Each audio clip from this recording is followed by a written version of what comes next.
అందరికీ నమస్కారం అండి.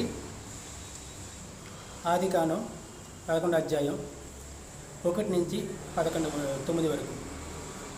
భూమి అంతా కూడా ఒకటే భాష, ఒకటే పలుకు ఉంది. వాళ్ళు తూర్పు తట్టు అరణ్య మార్గాన సేనా దేశం పోతున్నారు. అక్కడ సేనా దేశాన్ని ఒక అరణ్యం చూసి, మైదానం చూసి అక్కడ ఇటుకలు చేసి బావుగా కాలుద్దామని తనను అనుకున్నారు. రాళ్ళు బళ్ళు ఇటుక, అరుసు బదులు మట్టికీళ్ళు వాళ్ళు గుండెను. వాళ్ళు భూమంతరం చెదిరిపోకుండా ఉన్నట్టు ఇక్కడ మనం ఒక పట్టణం కడదాం, మనం ఇక్కడ ఒక పట్టణం కట్టి మన గోపురం అంతా ఆకారం ఎత్తుగా కడదామని చెప్పి తనలో తన ఆలోచించుకున్నారు.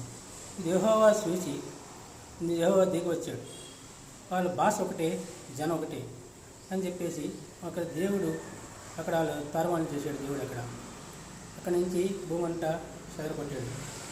అక్కడ బావేలు గోపురం అని పేరు పెట్టబడింది. అక్కడ భాషలో ఏరుపడిపోయింది. ఆదికాండం 10వ అధ్యాయము 10:25 వచ్చిన ఏబేలు కుమారుడు యుగాదు టైంలో ఇది భూమి యుగాదించబడింది. ఆయన సహోదరి ఇస్తాను. దేవుడు వ్యాధాలు చెప్తున్నాయి, బలి అర్పించే వ్యాధాలు చెప్తున్నాయి. మహర్షులు చెప్తున్నారు వ్యాధాలు జరగాలని, గోమాగం జరగాలని చెప్తున్నారు. గోమాగం అంటే మేక, అజామేఘం జరగాలని చెప్తున్నారు. అజ అంటే మేక. మరణం లేనివాడు జన్మించాలని చెప్తున్నారు. మరణం లేనివాడు అంటే పుట్టుక లేనివాడు వాడు జరగాలని చెప్తున్నారు. మేకకి 4 కాళ్ళలో మేకలు తల మీద మొలకడం పెట్టాలి. 4 కాళ్ళలో మేకులు గుచ్చపడాలి.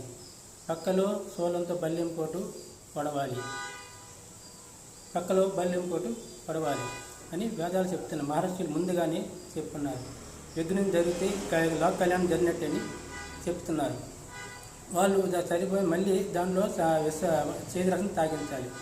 అది సరిపోయి రక్తాన్ని కాల్చిన తర్వాత దాన్ని మళ్ళీ సంజయ రక్తం పోసి బతికిస్తే యజ్ఞం జరిగితే అని వాళ్ళ లోక కళ్యాణం జరుగుద్దని చెప్తాని అనుకున్నారు. మహర్షులు చెప్తున్నారు.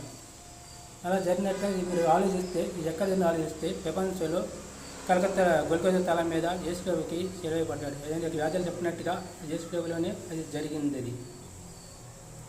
యేసుప్రభులో జరిగింది. ఆయన లోక కళ్యాణం జరుగుతుంది చెప్పారు. దాని రకంగానే అది జరిగింది. అందరికీ లోకాలను చెప్పారు. అది జరిగినట్టుగానే అందరికీ నమస్కారం.